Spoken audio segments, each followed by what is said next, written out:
Hey everybody, Pancake Q 2009 here, and I have your weekly reviews for January 26th, 2010, 2011. We're going to start with some things, and then I'm going to talk about Avengers for Death issue, which sadly my comic book store sold out of when it came. But I'm going to discuss more about that later. So for right now, let's start reviews. As you know, I review comics every week, so let's get to it. Marvel. Sorry, I haven't gotten DC yet. I will, eventually. So I'm going to start off with New Avengers number 8. So this is written by Brian Michael Bendis, and this issue specifically was drawn by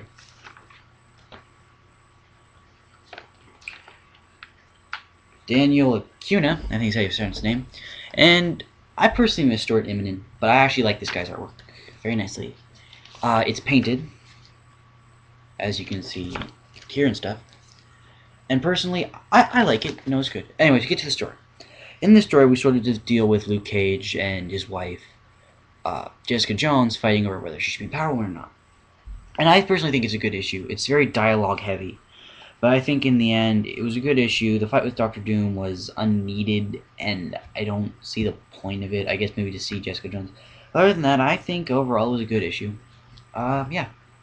Next up, Secret Avengers by Ed Brubaker and Mike Dodotto. Dotto, whatever. Anyway, so I love the Secret Avengers. Secret Avengers is a great story. I love the characters. I love the story. Everything's good in it. I love Shang-Chi.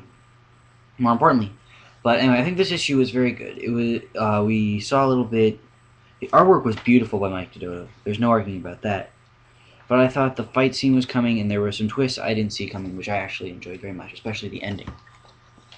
X-Men number 7. Don't buy. Okay, you want me to talk about it? I'm sorry. See, I thought, okay, so the first arc wasn't that great. Maybe the second arc will be better, right? No vampires. I was dead wrong. This is awful. The artwork is good. I'm not gonna lie. The artwork, great. Awful. Awful. Awful. I'm sorry if you like it. I'm very sorry. I don't like it. I'm sorry. Make you feel better, I bought in every issue. Okay? I don't know why, but I did. Chaos War, number 5. Okay. So, I generally liked this issue. I thought there are some things I would change about it, but I generally liked the issue. I liked where it left Hercules, and I liked how sort of it ended. I kind of saw that coming, though. Overall, though, it was a good issue. I thought that the battle was good. There were some funny scenes. I like how they brought back Alpha Flight. That's pretty good. Where it leaves Herc is pretty good too. But I felt it felt like Shadowland a little bit too, where it's like, oh, okay, and I thought the ending came too clean, where it's like, oh, my powers are gone, but the world's perfectly fine, yay. So, I guess I'm just gonna deal with that. Next up, Amazing Spider-Man 651 and 652. Now you're asking, these came out weeks ago. Well, I am subscribed to Amazing Spider-Man because it is, don't kill me, my favorite comic. Don't kill me. Don't kill me. Okay, thank you. And so, they'll come a week later, but this week, Amazing Spider-Man 661 didn't sell. Amazing Spider-Man 651. Dan Slott is I was a little nervous about him coming on. I didn't really like his previous work, but he actually has pretty nice characters in this, and I like this very much.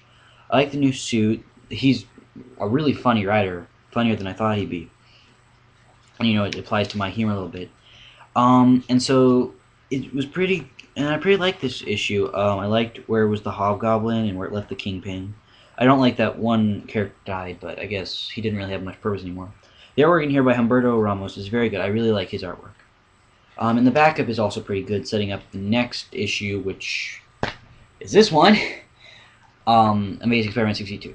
Now, I like this issue. I like this issue a lot. There was a lot of funny moments. The action was good in it, and I definitely like the artwork. The artwork matched it better. I liked Humberto Ramos' artwork a little bit better, but overall, the artwork wasn't terrible. It was good. I also liked the backup was okay. I'm not a big fan of the new Power Man, but The artwork was decent, and it was a pretty fun read. Ultimate Spider-Man 152.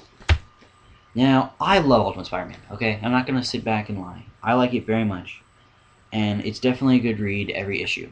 And it has been for 152 issues. But, so in this issue, there are two artists. There's David LaFuente and Sarah Pichelli. David LaFuente is not as great as I'd hope he was, or he was in previous issues. In fact, I really don't like his artwork in this. But Sarah Pichelli's artwork is beautiful, and that's great in and out of itself.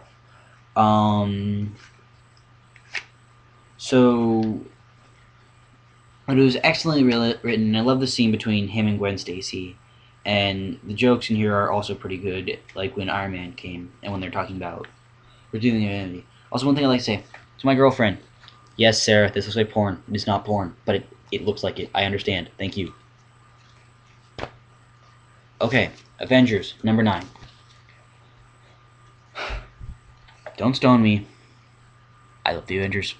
I love every issue. I've read every issue. I love the artwork. Okay, I'm sorry. And this issue's no different. I love the fight between Steve Rogers and Iron Man. It's beautifully drawn. The one thing I don't like is I don't like the way the Hulk is drawn. The Hulk just looks ugly. It doesn't look like the Hulk. It looks like a jelly bean. Anyway, I personally like this issue. First of all, I don't know why Brian Michael Bendis has better handling on Spider-Man in this than New Avengers. New Avengers, he's not funny, but in this he is. In Ultimate Spider-Man, even, he's better. But, I just realized every title Bendis writes Spider-Man except Scarlet. He's taking us over. Anyway, so I definitely like this issue. I like the fight. There's a lot of text. I liked the part with Parker Robbins and where that leaves him. And so he has 2 powers. We're going to see next issue what happens to that. And I love where it leaves Tony Stark. And sort of he has to step off his high horse. And my pick of the week, Captain America 614. Or 614. This was a good issue. The artwork by Geist was good. And I definitely like the story. It has funny part. It had actions part. It was so filled with drama and grief. And I really liked it. You should definitely pick it up if you pick up... and the Fantastic Four Death issue. I didn't get that because it was sold out in my comic book store, but I picked that one and then this, of course. Then Avengers and so forth. So, yeah. Thank you for that. I would talk about Johnny Storm, but I have 8 minutes, and if you watch me for 8 minutes, I'm sorry. So, thank you. I will review again next week, and I will film Fantastic Four when I get the issue, because I ordered it offline somewhere. And that will be up mid-February. Thank you. Bye.